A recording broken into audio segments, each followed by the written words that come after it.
Logistics और connectivity के क्षेत्र में आज की बैठक में राष्ट्रपति पुतिन और मैंने हमारे कनेक्टिविटी के पूरे पोटेंशियल को रियलाइज करने पर बल दिया है। आईएनएसटीसी या तो फिर नॉर्दर्न सी रूट यानी चेन्नई व्लादिवोस्टोक कॉरिडोर, इन पर हम आगे बढ़ने के लिए प्रतिबद्ध हैं।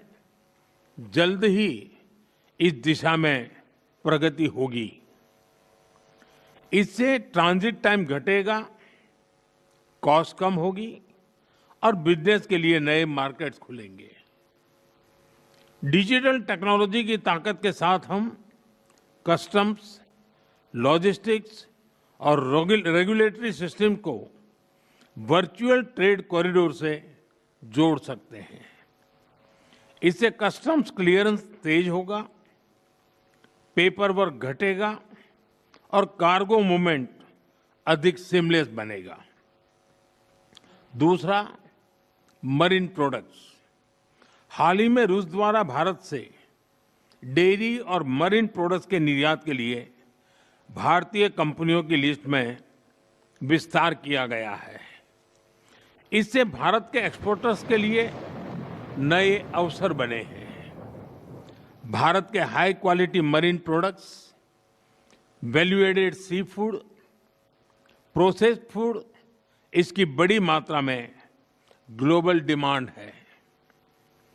हम cold chain logistics, deep sea fishing और फिशिंग हार्बर्स के मॉडर्नाइजेशन में ज्वाइंट वेंचर और टेक्नोलॉजी पार्टनरशिप बना सकते हैं।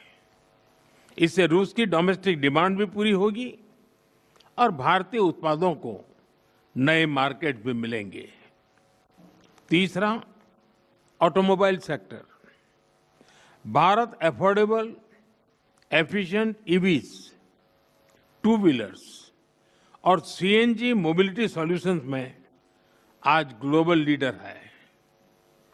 रूस एडवांस मटेरियल का बड़ा प्रोड्यूसर है। हम मिलकर ईवी मैन्युफैक्चरिंग, ऑटोमोटिव कंपोनेंट्स और शेयर्ड मोबिलिटी टेक, इसमें साझेदारी कर सकते हैं। इससे हम न केवल अपनी जरूरतों को पूरा कर सकेंगे, बल्कि ग्लोबल साउथ, विशेषकर अफ्रीका के विकास में भी योगदान दे सकते हैं। चौथा, फार्मा। भारत आज विश्व भर में किफायती मूल्यों पर उच्चतम क्वालिटी की दवाइयां सप्लाई कर रहा है। इसलिए भारत को फार्मेसी ऑफ द वर्ल्ड भी कहा जाता है। हम दोनों मिलकर joint vaccine development, cancer therapies, radio pharmaceuticals और एपीआई सप्लाई चेन में सहयोग कर सकते हैं। इससे हेल्थ केयर सिक्योरिटी भी बढ़ेगी और नई इंडस्ट्रीज भी विकसित होगी। पांचवा, टेक्सटाइल।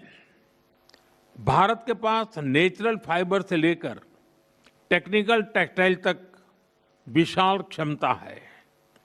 डिजाइन, हैंडीक्राफ्ट्स और कारपेट्स में हमारी वैश्विक पहचान है। रूस पॉलीमर और सिंथेटिक रॉ मटेरियल्स का बड़ा प्रोड्यूसर है। हम साथ मिलकर रेजिलिएंट टेक्सटाइल वैल्यू चेन बना सकते हैं। इसी तरह फर्टिलाइजर, सिरेमिक्स, सीमेंट मैन्युफैक्चरिंग और इलेक्ट्रॉनिक जैसे क्षेत्रों में भी सहयोग की कई संभावनाएं हैं। साथियों, सभी क्षेत्रों में सहयोग बढ़ाने में मैन पावर मोबिलिटी की महत्वपूर्ण भूमिका है। भारत आज दुनिया की स्किल कैपिटल के रूप में उभर रहा है। हमारा युवा talent technology, engineering, health care, construction, logistics, हर क्षेत्र में ग्लोबल रिक्वायरमेंट्स को पूरा करने की क्षमता रखता है।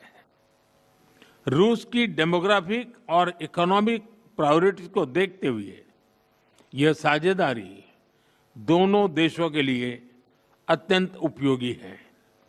जब हम भारत के टैलेंट को रूसी भाषा और सॉफ्ट स्किल में ट्रेनिंग देंगे तो हम मिलकर एक ऐसी रशिया रेडी वर्कफोर्स तैयार कर सकते हैं जो दोनों देशों की शेयर्ड प्रॉस्पेरिटी को गति देगी। फ्रेंड्स,